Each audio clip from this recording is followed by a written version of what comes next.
toque é a nossa forma primária de contato. Utilizamos do tato para demonstrar carinho, respeito, apoio e amor. É da nossa natureza a vida em sociedade. Desde que nascemos, pertencemos a grupos, famílias e comunidades, pois viver coletivamente é o que nos torna humanos. Somos seres singulares, em busca de conexões. Mas neste momento, cuidado com a saúde é necessário.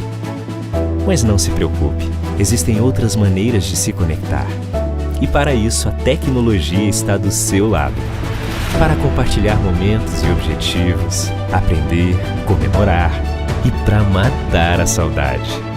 Agora, mais do que nunca, precisamos entender o poder das palavras, força, empatia e solidariedade. E nós estamos juntos nessa.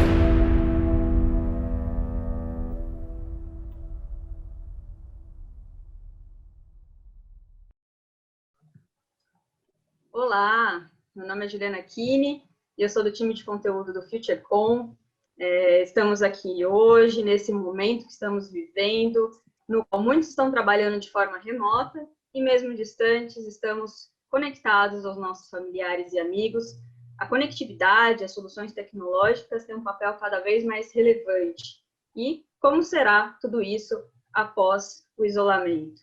Para falar sobre isso, convidamos hoje no nosso webinar, Conectividade Pós-Isolamento, o CEO da Claro, Paulo César Teixeira, e Hermano Pinto, que é diretor do FutureCon. Paulo, Hermano, sejam muito bem-vindos. Olá. Boa tarde, Juliana. Boa tarde, Paulo. Boa tarde, Hermano. Boa tarde, Juliana, também. Sejam muito bem-vindos. Oi? Nada. Fala, Ju. Sejam muito bem-vindos.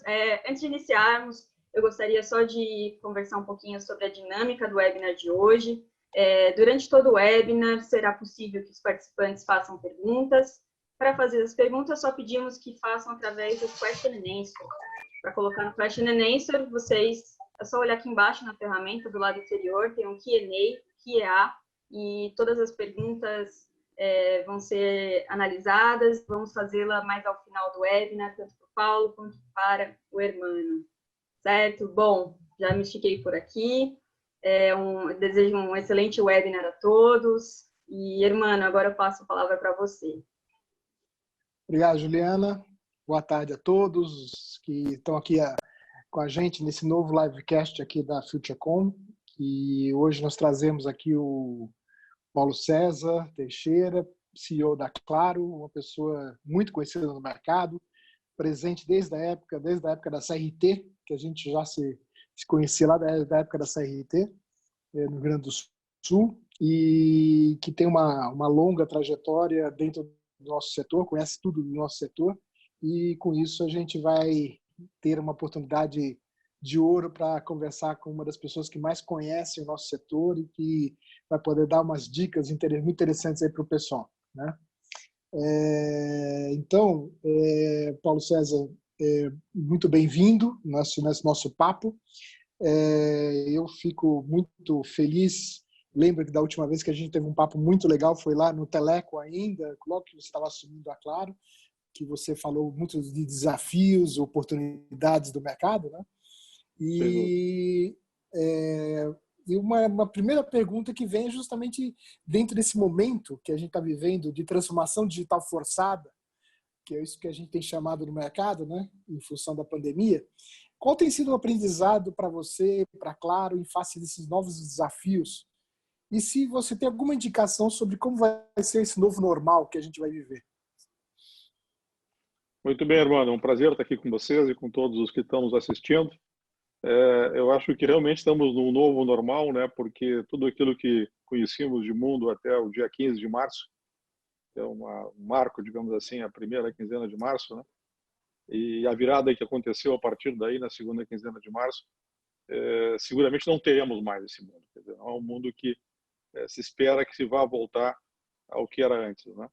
Então, houve uma aceleração muito grande nas coisas, quer dizer, realmente, a partir daí houve uma mudança importante para nós como setor, e no sentido de que houve um deslocamento de tráfego, né, de maneira importante dos escritórios para as residências, né?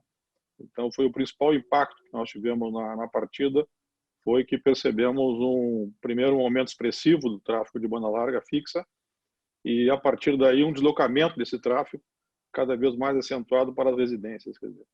Então, todas as famílias dependendo desse suporte, desse serviço, é uma essencialidade muito grande, né, no sentido de você poder trabalhar de casa, seus filhos poderem estudar, sua família ter o entretenimento a partir daí. Então, eu diria que foi o grande primeiro impacto que o setor sofreu, foi com essa mudança de geografia, digamos assim, e concentração, né, em áreas residenciais de um tráfego que até então era bastante diluído e bastante menos utilizado pelas práticas anteriores. Algumas coisas realmente vieram para ficar. Quer dizer, eu acho que a videoconferência, né, que era algo que estava confinado aos escritórios, ao nosso dia a dia, né? Eu faço muitas reuniões à distância com a minha equipe no Brasil todo, enfim, e eu usava muito da ferramenta de videoconferência, mas eu diria que hoje ela assumiu uma preponderância porque, primeiro, a videoconferência saiu das empresas e veio para a sala das casas, né? E também passamos a fazer videoconferência entre família, quer dizer, a família toda numa grande videoconferência e com bastante frequência, né? Pela distância que se impõe e pelo momento que se vive. Mas, para o mundo empresarial também, a partir de um surgimento e de uma oferta, digamos assim, de soluções bastante bem elaboradas, né, que permite às empresas trabalhar de uma forma bastante produtiva e trabalhar de forma que se mantenha uma eficiência laboral mesmo à distância, né?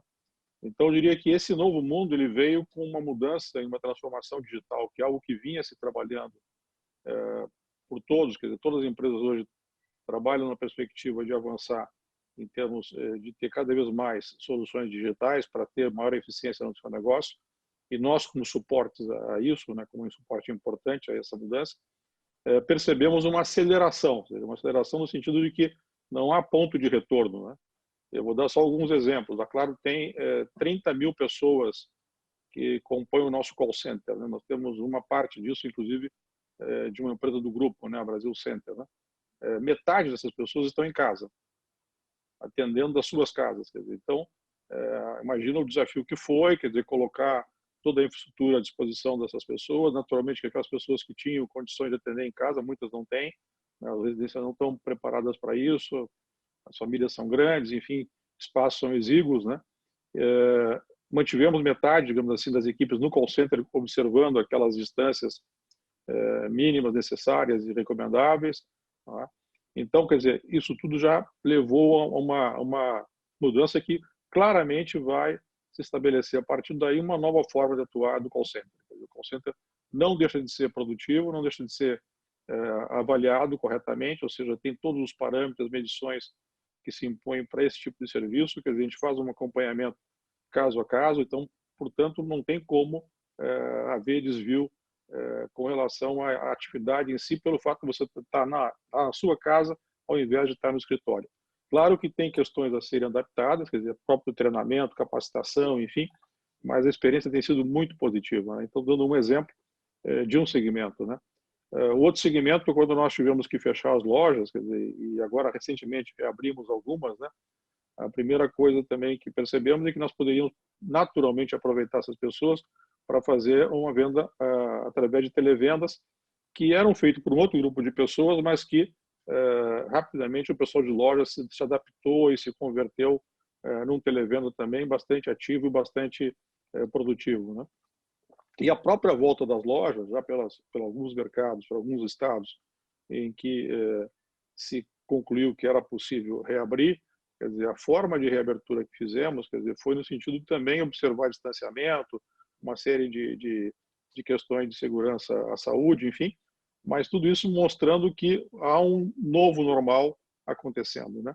A própria relação com os clientes, quer dizer, imagina nesse processo aí de distanciamento, de ponto de venda fechado, de todos os hábitos e costumes que a base tem, e eu sempre dizia que tem coisas que você tarda para perceber porque você estabelece metas muito agressivas, digamos assim, para mudanças de pessoas que estão acostumadas com o mundo analógico para ir para o mundo digital. Mas nem todas as pessoas estão preparadas para isso. Então, nós fazíamos um esforço muito grande de convencimento, de tirar as pessoas do call center, tirar as pessoas da loja para determinados serviços e querendo que eles usassem o nosso aplicativo e, a partir daí, estabelecer uma relação mais digital, né? E claramente percebemos agora que, queira ou não, tem pessoas que são analógicas ainda, né? Tu tem que conviver com essa questão, e aí tem um processo de aprendizado, de ensinar as pessoas. Evoluímos no sentido também de ter algumas ferramentas que nos permitiram avançar mais rapidamente. Vou dar um exemplo aqui. Nós tínhamos, em novembro do ano passado, lançado o atendimento do WhatsApp, e numa escala boa, mas era pequena para o tamanho da empresa, e houve uma explosão a partir de agora com esse uso, porque as pessoas claramente têm acesso à ferramenta, conhecem como ela funciona, e a partir daí passaram a se relacionar conosco. Então, eu diria o seguinte: o novo normal realmente é muito diferente daquele então do que nós vivíamos, né? E se abre aí uma série de perspectivas novas, né, com relação à educação que a gente está vendo, educação à distância, as próprias formas de entretenimento. Quer dizer, eu acho que as lives vieram para ficar, de certa maneira. Para nós tem sido um grande desafio também acomodar todo o tráfego de lives. Quer dizer, nós estamos buscando muitas vezes direcionar esse conteúdo para a TV, para a distribuição de broadcast, porque é uma pressão muito grande na banda larga, e naturalmente também um reforço muito significativo que estamos enxergando no e-commerce. Quer dizer, o e-commerce também assumiu um papel muito relevante. Nós estamos trabalhando com várias alternativas, vários parceiros, novas formas de vender, e claramente houve uma mudança de maneira geral na forma que se consome também produtos e serviços. Então, isso é um panorama rápido. Acho que podemos nos estender claramente nisso por mais tempo, mas eu diria que o novo normal seguramente não é aquele que nós tínhamos até 15 de março, e, portanto, tão logo a gente consiga ter uma normalidade, digamos assim, frente à questão da pandemia, nós estaríamos diferentes e muito mais trabalhando no mundo digital do que trabalhávamos até então. Verdade, Paulo.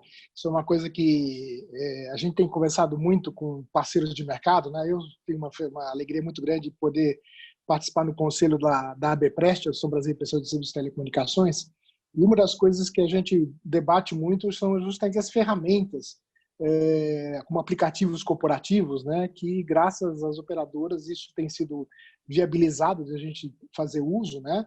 Não só em termos de automação de força de campo, mas também comunicação unificada, ERPs, e eu creio que isso vai ser vamos dar continuidade a isso. E uma das perguntas que parece muito, né, porque nesse momento se fala muito da questão da relevância das telecomunicações como serviço essencial, que é a questão da manutenção das redes, né? E você tem alguma questão assim a levantar ou algum ponto para comentar sobre os desafios que tem sido manter a rede no ar e fazer a rede atender toda essa nova demanda, como você disse, em termos de migração de tráfego? É um bom ponto. Essa questão do serviço essencial até tem uma história interessante, porque tão logo houveram as primeiras medidas governamentais, não vou citar aqui o Estado, mas é conhecido, um dos grandes estados da federação, se preparou um decreto para definir o que são os serviços essenciais, né? E aí, quando verificamos, não estava a telecom lá. Então, corremos para dizer: opa, nós somos serviços essenciais. Vocês não vão poder trabalhar na rua, vai parar tudo, entendeu? Nem vocês vão conseguir trabalhar, entendeu? Então, tivemos que lembrar às autoridades que nós éramos serviços essenciais. Às vezes, as pessoas esquecem o quanto telecom faz parte das suas vidas, né? Então, naturalmente, é isso que eu mencionava, quer dizer, nós estamos com as equipes em campo, as equipes estão atuando. Naturalmente, quando eu falo que as pessoas que estão em casa são aquelas que podem estar em casa, nós temos obrigações, nós temos compromissos de operação, de manutenção e também de instalação. Houve um fato interessante. A partir sempre o mês, né, ele tem uma trajetória mais forte. Na primeira quinzena, as pessoas estão com mais dinheiro, digamos assim, disponível, passam a comprar menos na segunda e terceira, na terceira e quarta semana, e retomam no mês seguinte, né? E o que aconteceu em março é que houve um movimento de banda larga, pelo menos ao contrário, quer dizer, a demanda por serviço de banda larga, tão logo as pessoas tiveram que se deslocar para suas casas, explodiu, digamos assim, né? Porque as pessoas se deram conta: bom, preciso trabalhar, preciso continuar com o meu emprego, portanto tem que ter uma banda larga potente, uma banda larga confiável, e, portanto, eu vou demandar da minha operadora ou da operadora ou um upgrade ou até instalação, como em muitos casos ocorreu de instalações novas, né? Então, claramente, essa demanda veio e tem que ser suprida, nós temos obrigações para isso, né? Tomamos uma série de cuidados, entendemos que é um momento muito delicado, entrar nas casas das pessoas sempre é um momento delicado, dado todo o problema que vivemos. Então, preparamos a força de vendas, treinamos, capacitamos, dotamos eles de também medidas de segurança, né? Tanto pessoal para eles, como também para os clientes, naturalmente. E estamos fazendo todo esse esforço para que isso não pare. Quer dizer, tudo aquilo que eu mencionava de a transferência de demanda que nós tínhamos em zonas centrais, em zonas de escritório, e que passou para as zonas residenciais, isso tudo veio acompanhado, digamos assim, de desafios importantes na rede fixa. Quer dizer, a rede fixa realmente ela exige muitos investimentos e necessidades de ampliação de capacidade que são muito mais hard de ser executada no sentido de que você tem que botar muita gente em campo, muitas pessoas, equipamentos, enfim, e para poder fazer isso num tempo curto, né? Então, tudo isso tem sido feito, é um desafio constante, né, essa questão. Se agravou muito essa questão das lives, eu mencionava, porque concentrou em alguns fins de semana bastante duros em termos de aumento de tráfego. Na rede móvel foi muito mais tranquilo, quer dizer, o móvel porque primeiro as pessoas estando em casa, quer dizer, elas passaram a usar muito Wi-Fi, né? Então houve até uma certa queda no princípio, depois voltou a subir. Mas e aí tu observa naturalmente as áreas mais isoladas e menos isoladas, com maior isolamento ou menor isolamento, quer dizer, e notadamente as áreas com maior isolamento têm uma demanda menor na área de dados proveniente da móvel, né? A voz móvel também é algo que estava, digamos assim, estável, subiu, as pessoas passaram a falar mais através do móvel, e a própria televisão se reinventou, né? Nós tivemos um bom acordo com os provedores de conteúdo, distribuidores de conteúdo, e se abriu, portanto, todos os canais, independente do plano que a pessoa tinha contratado, e isso mostrou o quanto de conteúdo nós temos na TV paga. Quer dizer, não é uma forma de consumir que está na ordem do dia, digamos assim, as pessoas estão indo para o streaming, digamos assim, mas claramente se tem ali um conteúdo de alto valor, né, e que talvez estava, de certa forma, invisível, inclusive para os jovens, né, e que nós tivemos a oportunidade agora de abrir todo o nosso portfólio de serviços e mostrar o quanto é importante também ter o serviço de TV paga.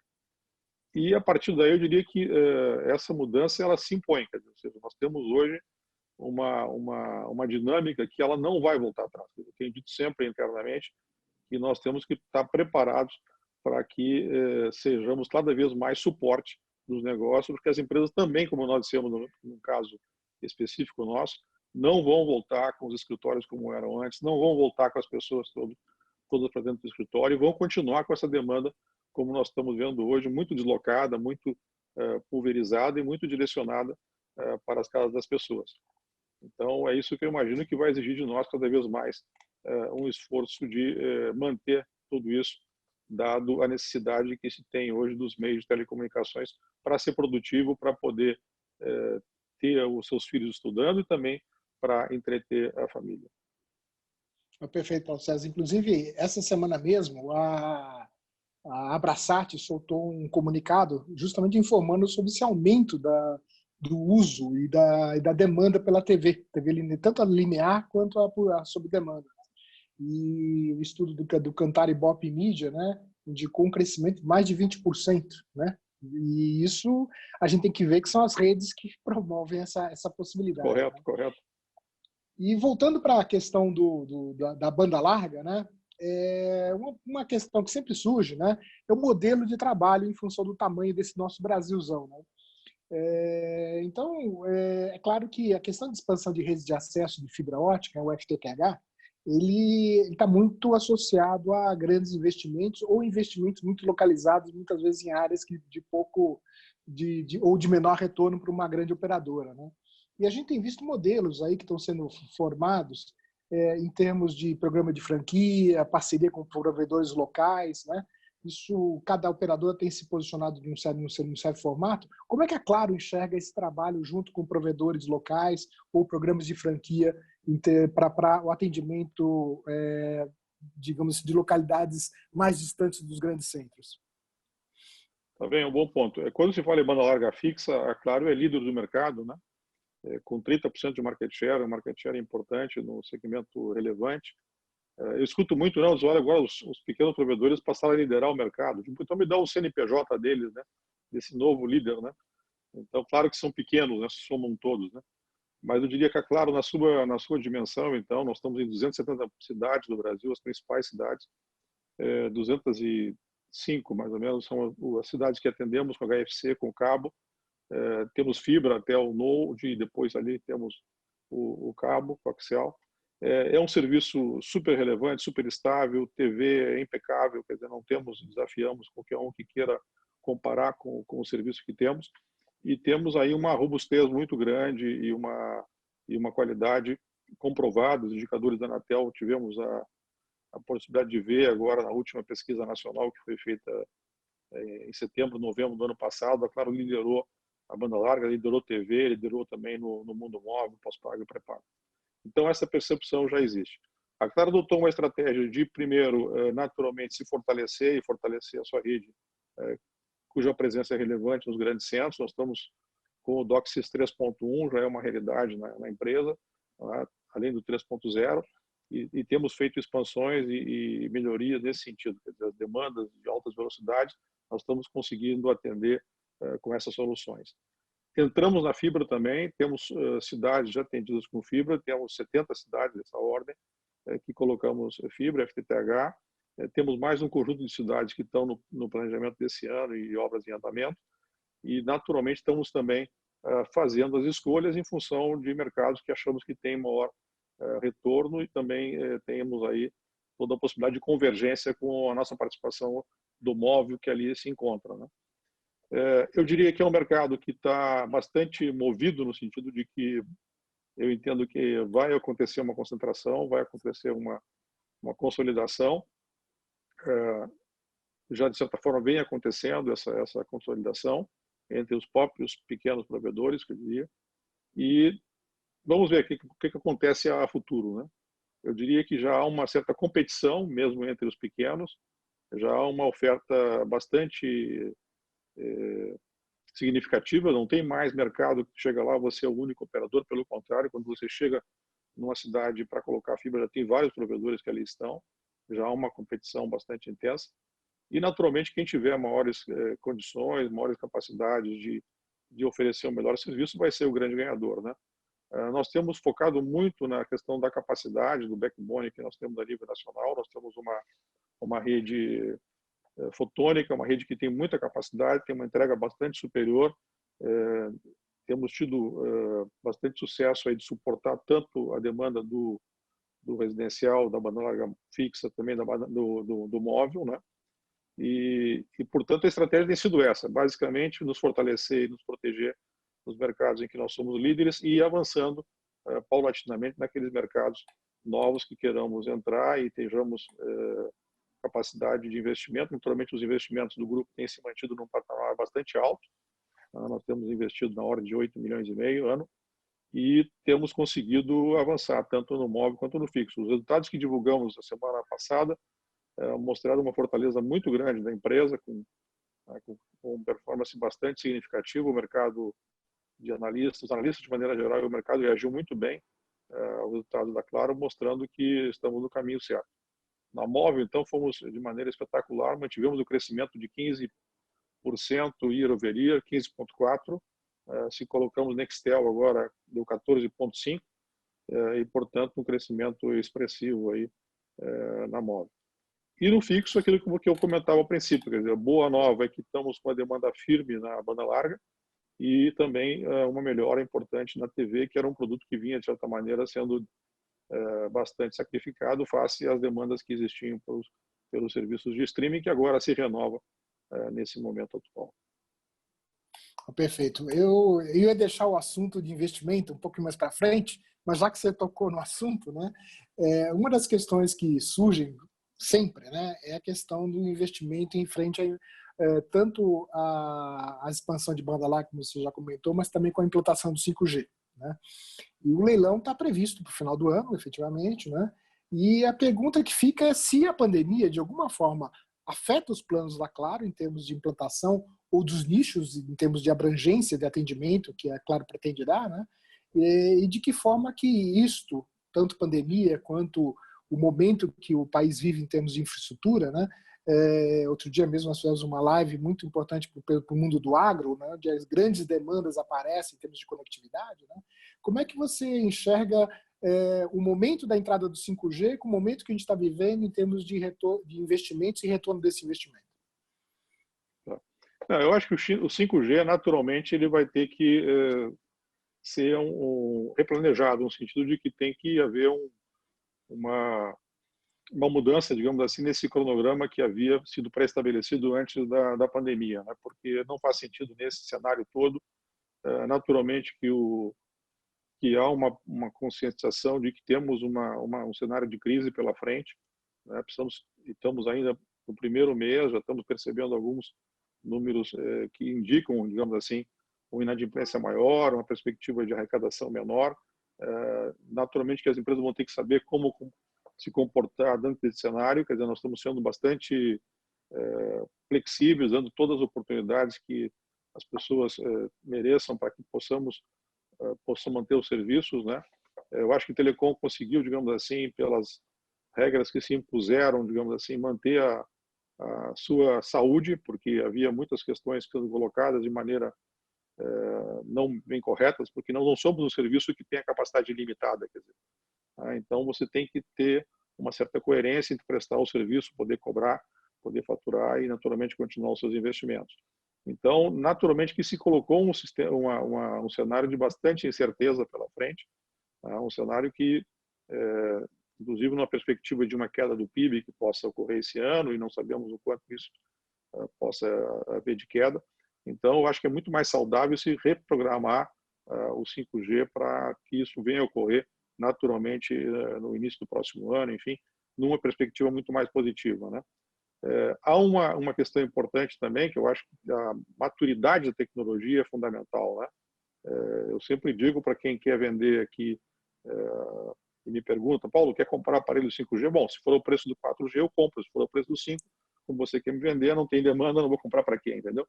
Então, um pouco essa conversa. Quer dizer, então, não adianta você querer colocar uma tecnologia nova, né, e que vai ter associado a ela uma série de novos produtos, mas todos eles impõem um custo maior. É natural, sempre acontece isso. Quer dizer.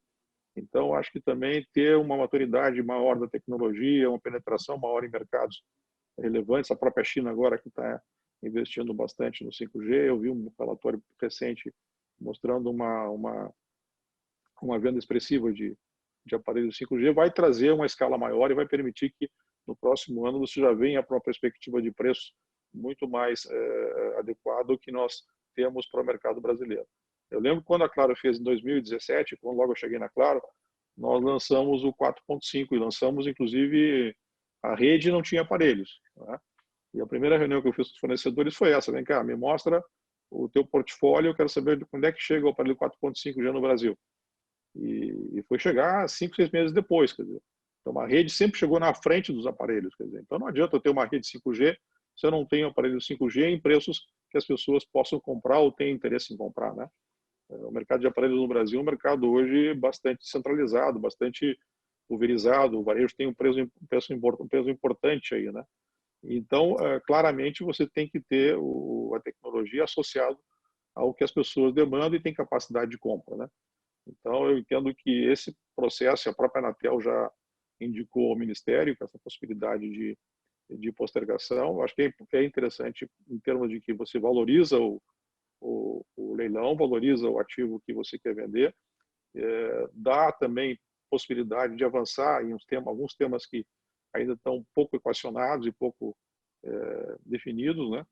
E vamos para uma linha de que podemos sim e devemos ir para o 5G, mas no momento em que essa situação, digamos assim, em termos gerais, esteja mais equacionada. Quer dizer, nós estamos no meio de um processo, no meio de uma tempestade muito grande, não sabemos quando a tempestade vai arrefecer, né?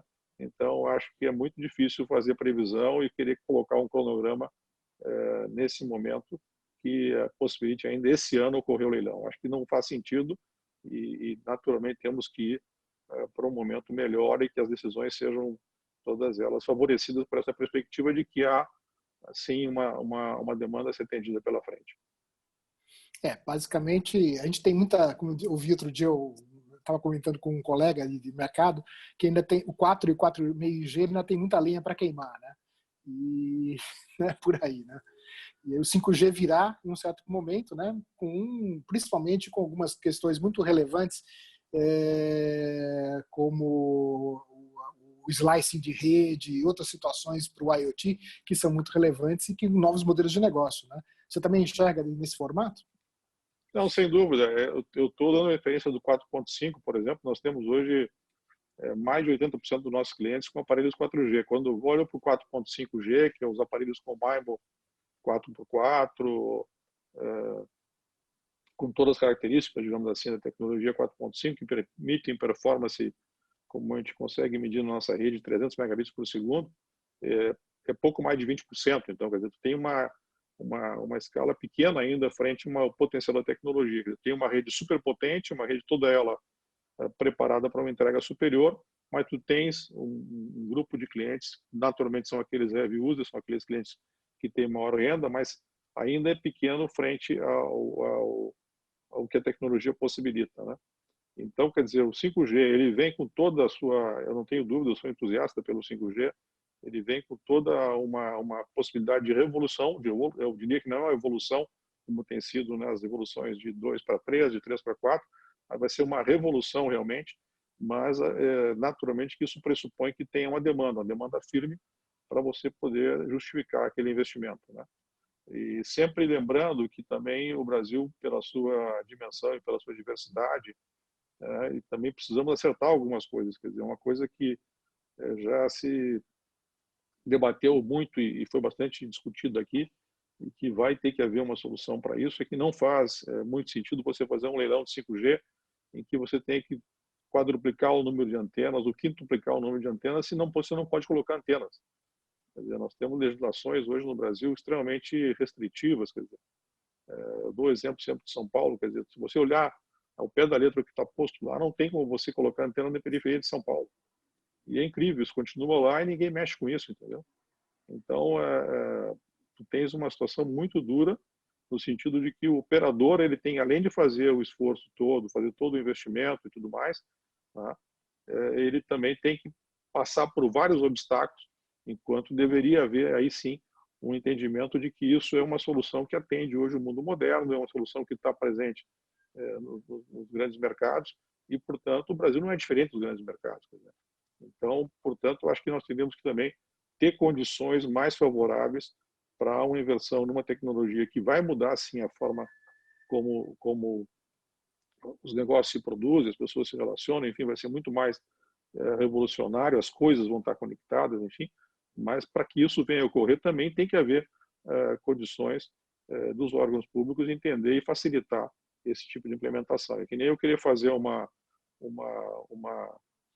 nova via, né, numa cidade grande, necessária para escoar o tráfego e tal, e isso não ser permitido. A legislação não permite vias mais do que tantos metros de largura e eu não consigo fazer aquela via. Entendeu? Então, um pouco do dilema que a gente vive, quer dizer, a gente não consegue colocar as antenas que a gente necessita colocar, tem pilhas e pilhas de processo aguardando aprovação, né, e ao mesmo tempo você tem, né, um leilão pela frente que vai exigir que, para que isso venha a funcionar a contento, ter toda a sociedade que a tecnologia prevê, uma concentração maior e uma instalação maior de antenas.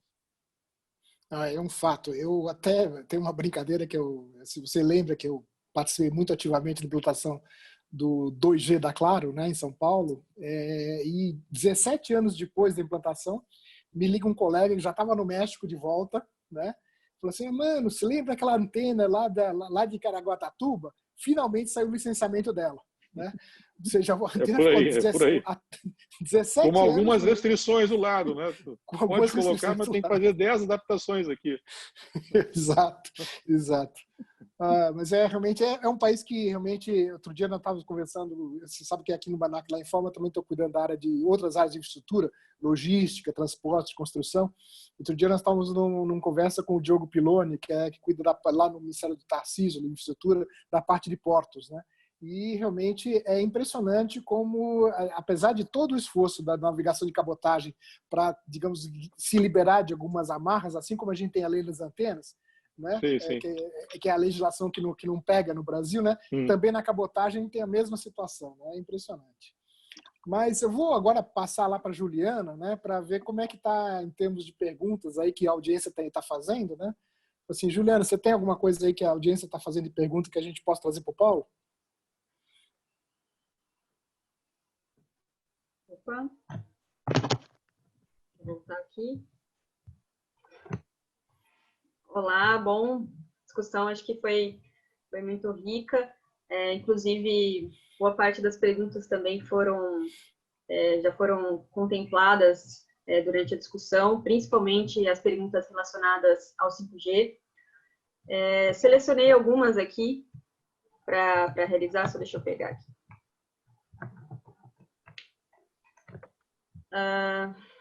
Bom, pergunta do Henry.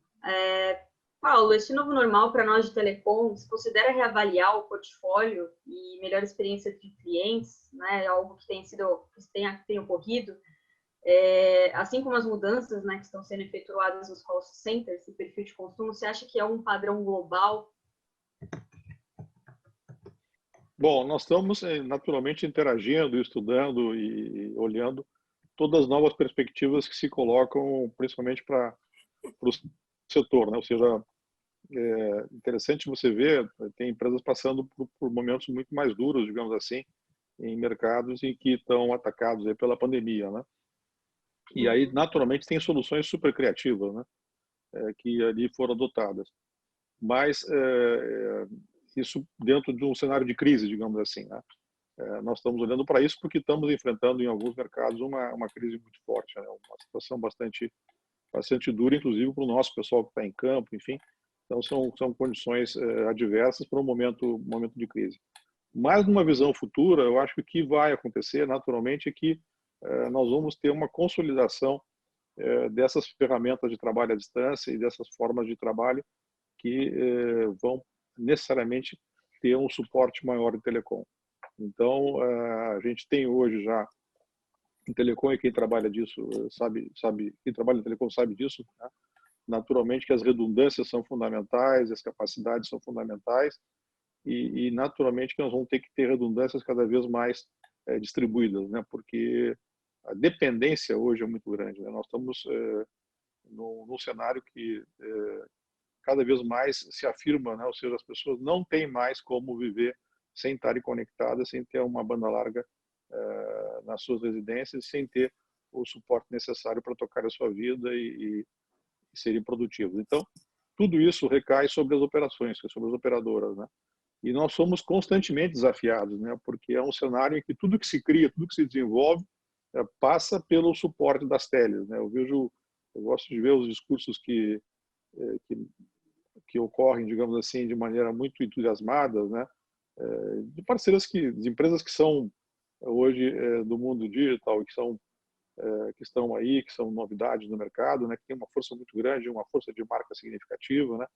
Que são conhecidas, Facebook, Google e tal, e se colocam sempre na vanguarda, que eles são o novo, né? E eu sempre lembro eles que se não fôssemos nós, eles também não existiriam, né? Uma pequena lembrança sempre que é bom fazê-la, né? Fazer a esses senhores, olha, se nós não fôssemos nós, você não existiria, lamentavelmente não existiria, né? Então sempre lembre que tem uma operadora para suportar esse seu tráfego, essa sua criatividade, que é bacana, enfim, você foi genial, criou algo novo, né? Mas alguém tem que suportar essa brincadeira, né? Então somos nós que estamos suportando tudo isso, né? Então acho que de certa forma é bacana, vai acontecer isso tudo que eu falava, no sentido de que realmente as demandas são mais intensas, digamos assim, e mais aceleradas nesse processo de transformação digital. E no final do dia, quer dizer, eu acho que há um benefício geral para todos, né? Quer dizer, quem é que não gosta de estar, eu não diria 100% do tempo, até porque já está demasiado tempo que a gente está confinado, né? Mas seguramente alguns dias por semana é bom, né?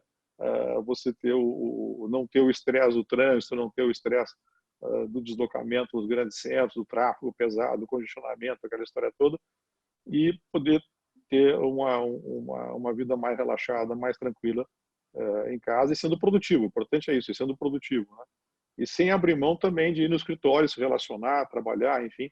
Então, quer dizer, eu acho que vai ter esse balanço importante que vai permitir que a gente viva uma vida diferente, mas também com esse suporte que eu considero fundamental e cada vez mais aumenta a responsabilidade de quem presta serviço. Eu sempre digo, nós somos prestadores de serviço e, portanto, temos que estar cada vez mais preparados para atender esse novo normal que passará a existir a partir de então. Verdade. Paulo, inclusive, chegou uma pergunta para mim aqui interessante sobre a questão justamente de investimentos e as restrições que a gente tem em termos de infraestrutura, sobre a questão do compartilhamento que o CAD recentemente aprovou para a rede 2G nacional, assim como também para o 4G para cidades abaixo de 30 mil habitantes. E a gente tem visto posicionamentos diferentes, digamos, entre a Vivo, a TIM, a Claro, a Oi. Como é que a Claro tem se posicionado em termos de compartilhamento e de acordos de compartilhamento? Não, o compartilhamento de sites, digamos assim, é uma realidade, hoje todos fazem, né? O compartilhamento das infraestruturas de backbone nacional também é uma realidade, todos fazem. A novidade que você menciona foi a questão do acordo de dois concorrentes que fizeram um acordo para a rede 2G, e onde há concomitância, enfim, que não se altera, até porque nós temos, claro, como ela digitalizou, como ela fez uma transformação em 17, nós aprovamos um projeto de troca de toda a rede legada por uma rede nova, né? O grupo decidiu, e foi no momento que eu cheguei na Claro, em início de 17, fui muito feliz isso, porque eu pude pilotar um projeto em que a decisão era, vamos retirar toda a eletrônica antiga e colocar uma eletrônica única, e aí você tem lá todo o 2G, o 3G, o 4G, com a flexibilidade de você manejar ali dentro do teu espectro. Quer dizer, então, isso tudo nos deu um diferencial de rede, um diferencial importante e relevante quando compara com a concorrência, né? Então, não é o problema isso para nós, a questão do 2G não é um problema, pelo contrário, nós temos uma presença maior, inclusive, em termos de cidades cobertas com 2G. Temos a questão das cidades abaixo de 30K, tem uma obrigatoriedade que se colocou lá atrás pela própria Anatel, quando se fez uma repartição de 1.200 cidades no Brasil que não tinham atendimento naquele momento, então fez tranches, né, e cada operadora ficou com uma tranche, e depois, a partir daí, se houve uma obrigação de abertura de roaming entre elas, né? Nós fizemos um acordo, portanto, eu tenho hoje dado ao meu cliente a condição dele poder falar e navegar na internet em qualquer cidade do Brasil, embora eu não esteja em todas, né? Nenhuma operadora está em todas, né? Mas eu dou essa condição para ele. Está no plano dele, eu indico para ele, você onde for vai ter o serviço da Claro, sendo uma sede municipal, a Claro vai te atender, mesmo que seja uma rede de terceiros. Nós temos presença importante, significativa, nós estamos aí com 95% da população atendida, e, portanto, temos uma estratégia, digamos assim, de aproveitar tudo isso que fizemos em termos de uma nova rede, e agora temos também as frequências da Nextel. A Nextel foi uma aquisição estratégica, uma aquisição importante no sentido de agregar não só 3,5 milhões de clientes, a nossa base de clientes pós-pago, na Claro tem 20 milhões de clientes pós-pago, e é uma das maiores bases de clientes pós-pago, e agregou 23 milhões e meio da Nextel, dos mercados de Rio e São Paulo, passou a liderar esses mercados, inclusive, e nós trouxemos juntos um conjunto de frequências de alto valor, quer dizer, frequências de 1.8, 2.1, e que vão compor, junto com o espectro que a Claro tem, uma capacidade diferenciada frente à concorrência, né? Então, entendemos que esse movimento é um movimento bastante defensivo, um movimento que naturalmente tem os seus ganhos, porque permite várias sinergias aí, mas naturalmente que todo o tipo de acordo, né, ele tem uma lógica de que de certa maneira, mais fácil planejar e assinar do que executar, né? Até porque no final do dia todos nós somos concorrentes, né? Mas enfim, eu acho que não é essa questão, mas claro, tem a sua lógica de trabalhar per si, então nós fizemos esse investimento que eu mencionava, tem dado os resultados espetaculares, quer dizer, nós temos hoje a liderança absoluta em velocidade na banda larga móvel, fruto dessa rede que eu mencionava, que foi uma rede que foi modernizada nos últimos 3 anos, que eu tive a oportunidade de pilotar e mostrar um diferencial importante, porque nós claramente decidimos, eu lembro que eu cheguei na Claro e tinha uma lógica de liderança de cidades cobertas em 4G, e eu preferi jogar o jogo dos grandes centros, né? Eu dei foco nos grandes centros, nos capacitamos, tiramos todos os gargalos de cobertura, enfim, e mostramos ali um diferencial de capacidade, e depois fomos fazendo a expansão para o interior. E isso nos deu a possibilidade de liderar, digamos assim, todo o crescimento do mercado de alto valor nesses últimos anos. A Claro vem, mês após mês, mostrando, pelos números que a Anatel tem divulgado, uma liderança expressiva no ganho de clientes pós-pago. A base pré-pago é uma base mais maleável, mais em cima de critérios de baixa que você tem na sua operadora, é porque tem a questão do Fistel aí associado, mas eu diria que quando você olha da perspectiva do pós-pago, a Claro tem mostrado uma fortaleza muito grande, né? E uma marca também que ganhou muito valor. A gente tem feito medições constantes também do valor da marca. Tivemos a oportunidade de fazer a consolidação da marca NET na marca Claro, ou seja, incorporamos a marca NET à marca Claro, e também com isso demos também mais peso para a marca e estamos num excelente momento. Mas enfim, isso é um pouco do resumo da questão também que eu mencionava aí dessa nova perspectiva. Claro. Juliana, tem mais alguma pergunta aí da plateia, da audiência?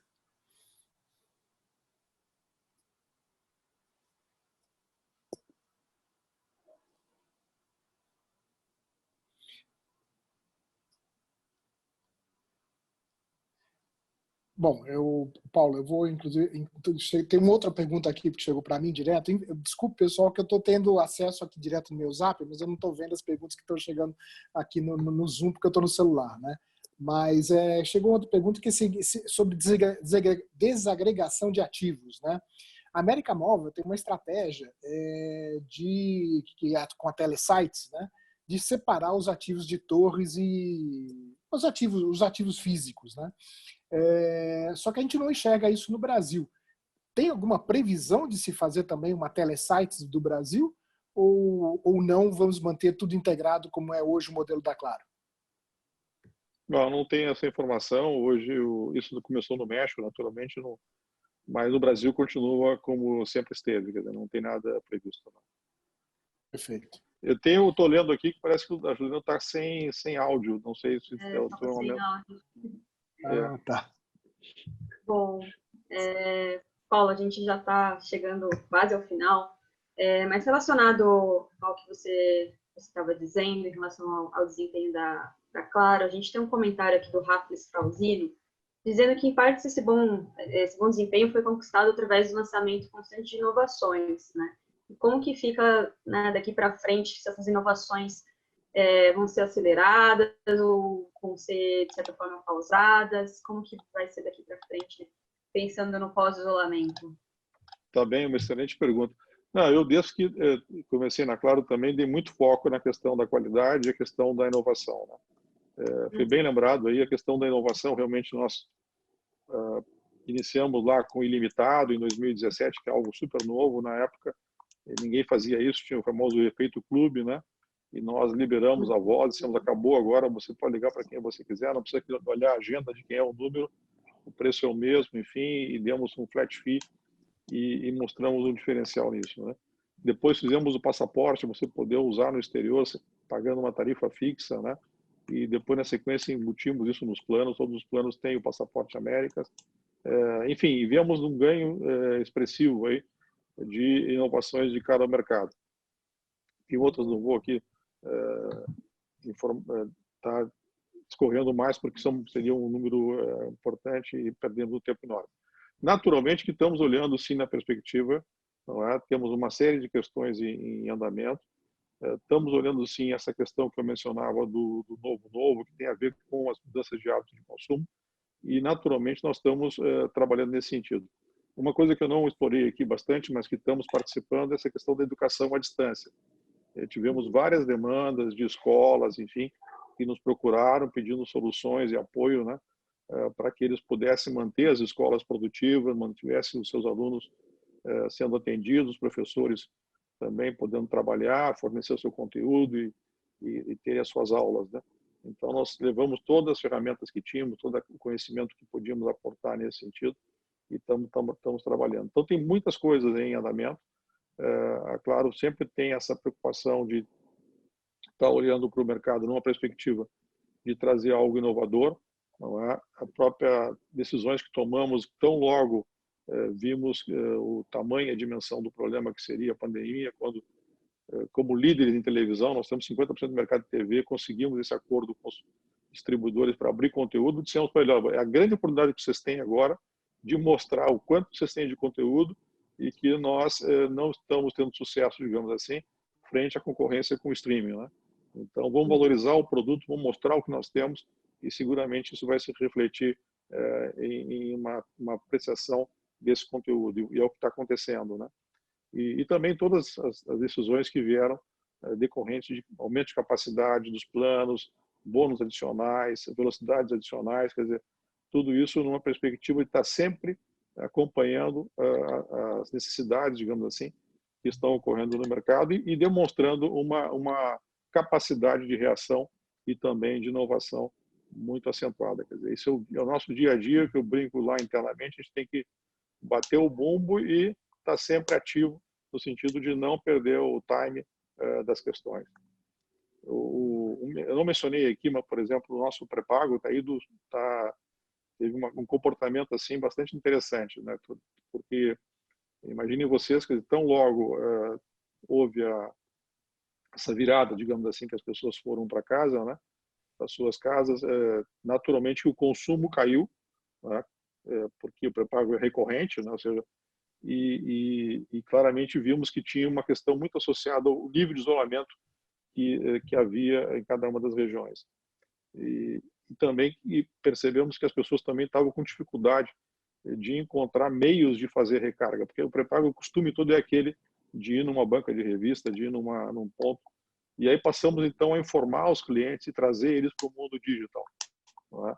E aí passamos a perceber, até fizemos uma campanha para isso e tal, e agora fazendo um rescaldo disso, percebemos o quanto já conseguimos trazer clientes que eram do mundo físico para o mundo digital. Quer dizer, ele aprendeu a fazer, conheceu as ferramentas, sabe como trabalhar, é muito mais eficiente, quer dizer, ele não precisa estar cumprindo todo aquele ritual de ir num ponto físico, entrar numa fila, enfim, esperar para ser atendido, se ele pode fazer de uma maneira muito mais inteligente em diversos canais, não são poucos canais que nós temos hoje que permite uma recarga, por exemplo. Então, vimos claramente na sequência os números voltarem a recuperar e já estamos num bom momento na performance desse serviço, por exemplo.